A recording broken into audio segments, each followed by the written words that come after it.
Marshall Iwasa, a 26-year-old from Calgary, seemed to be living an ordinary life. In November 2019, he set off on what appeared to be a typical trip to visit his mother in Lethbridge, something he had done many times before, but this time, something was different. Unbeknownst to his family, Marshall hadn't enrolled for the next semester of college. Was he just taking time off without telling anyone? Or was there something much more complex going on beneath the surface? After a short visit helping his mother with her computer, Marshall left her house around 11 p.m, ready to head back. But before leaving town, he made a stop at a storage unit, apparently just to grab a part for his computer. A simple, quick errand, right? But then, 6 days later, something shocking happened. Hikers stumbled upon Marshall's truck, completely burned out and abandoned on a remote logging road in the wilderness near Pemberton, British Columbia, a full 14 hours away from where he was last seen. Scattered around the truck were bizarre items: 2 passports, 3 smashed cell phones, a smashed laptop, and clothing. Some of these things belonged to Marshall, others didn't. The question immediately became, why was his truck so far from home, and why was it torched? As police began investigating, even more unsettling details emerged. After Marshall left his mother's home, he spent hours trying to access his storage unit late that night. The facility was closed, but Marshall input his code repeatedly, until finally getting in around 6 a.m. He stayed there for 2.5 hours. What was he doing in that storage unit for so long?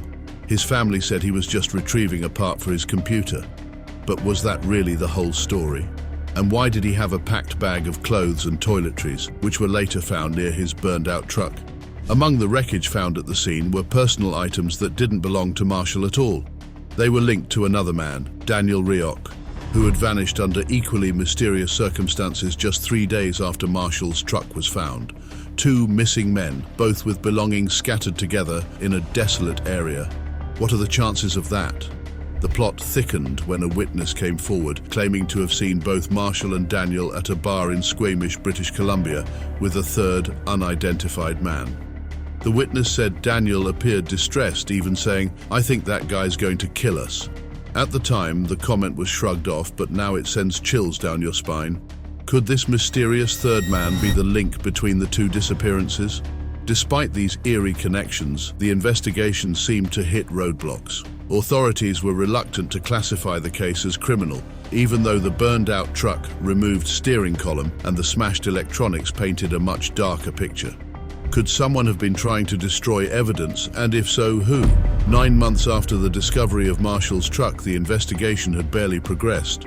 Fire investigators took months to even examine the scene, and many believe crucial evidence was left to decay in the elements. The frustration only grew for Marshall's family, especially when another key clue surfaced: a red cooler found near his truck, marked with the name Cody Lewis.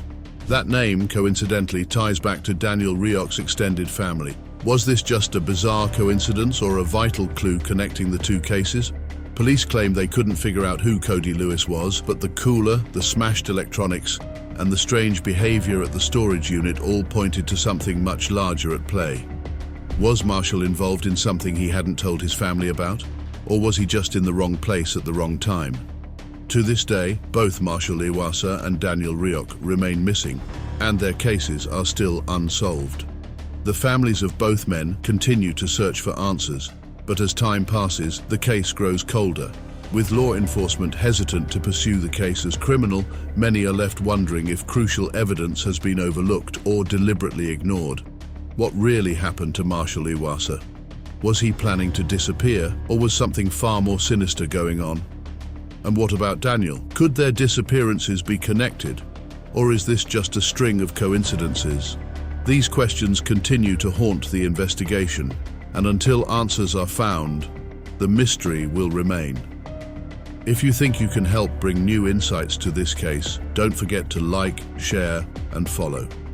Marshall's family is still searching for the truth, and your support could make all the difference. Stay tuned, because the mystery of Marshall Iwasa and Daniel Rioch is far from over.